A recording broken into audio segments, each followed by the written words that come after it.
Welcome to APA Style, Citing Sources, part of the Writing Center Research Series. This presentation is split into 4 sections to guide you through properly citing your sources. This is Section 4, APA References. This section discusses how to create and format a list of references using APA. Anytime you use sources in your writing, you must include a separate page at the end of your paper that lists all of the references you included.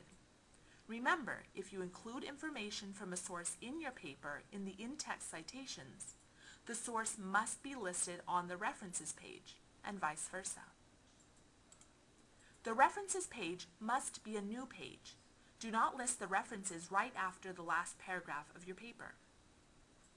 At the top center of a new page, type References. This page is not titled Bibliography or a list of references or References list or Works cited. Those belong to other style guides. It must be simply titled References. Each entry should use a half-inch indent. Do not attempt to make this half-inch indent by using the Tab key or the space bar. This will only cause problems when you enter multiple entries. Instead, in MS Word, go to Paragraph Settings in the toolbar. Instructions for using tools in Word can be found on the Gavilan Center website under Workshops and Resources. The entries should be double-spaced, just like the rest of your paper. And the sources should be listed in alphabetical order by the author's last name. For alphabetizing, if you use 2 sources by the same author, put the earliest date first. For 2 different authors with the same last name, alphabetize by first initial. If there is no author's last name, alphabetize by title. These are all things you can have your handbook or the OWL Purdue website open to check while making the list. These are not things that people generally memorize. Reference entries have 4 parts: the author's last name, the date of publication, the title of the source, and information about where and how the source was published. You should be familiar with the idea that there are different rules to follow depending on how many authors a source has. However, these rules are easy to mix up, so using a reference guide is your very best bet for getting it right. Notice that the author's names are listed by last name, comma, first and middle initials, if the middle initials or names are given. For more than one author in a source, the ampersand and sign is used, not the word and, A-N-D.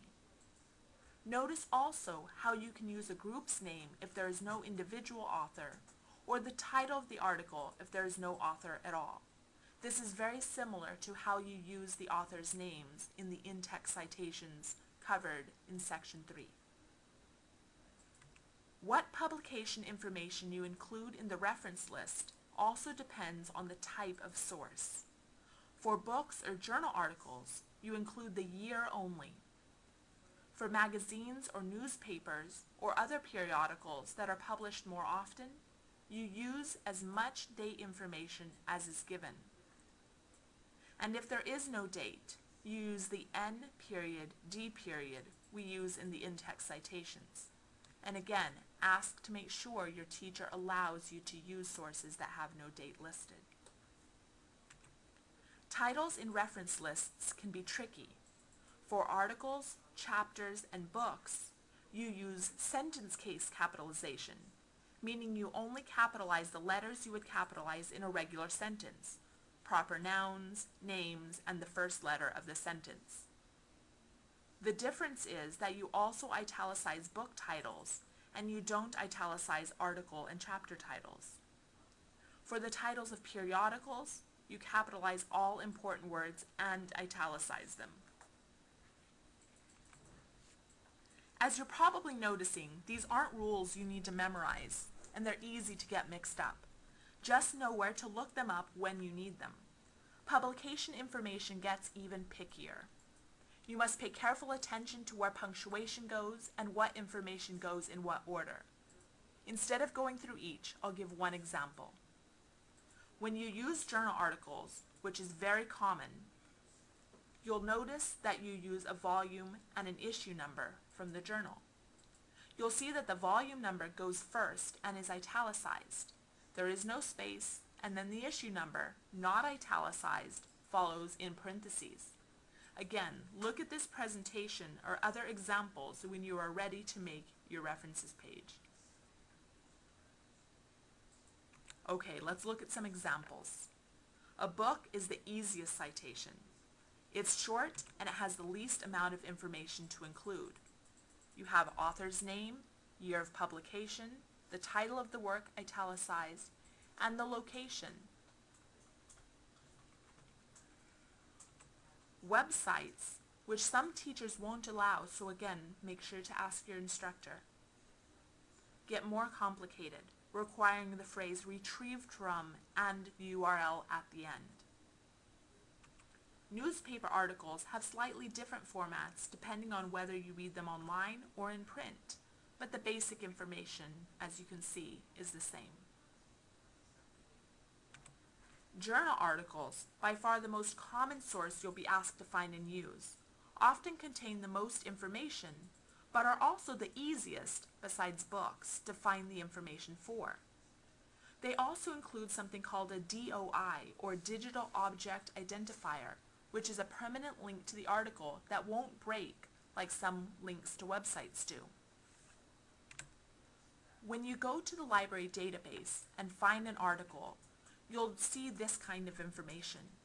You can click on Detailed Record on the left side of the page to view all of the necessary information. You'll see the DOI at the bottom of this record. If you click Cite on the right column, an APA reference citation will pop up. This is a really great resource. You can just copy and paste it into your references list and save yourself some work. However, you must check the citation. Several formatting things, such as hanging indent, double spacing, italics, and punctuation, aren't always correct in these citations once you've copied and pasted them. You are responsible for checking to make sure that everything in the reference entry in your paper follows the APA rules. The DOI will show up for you at the end of the citation if it's available.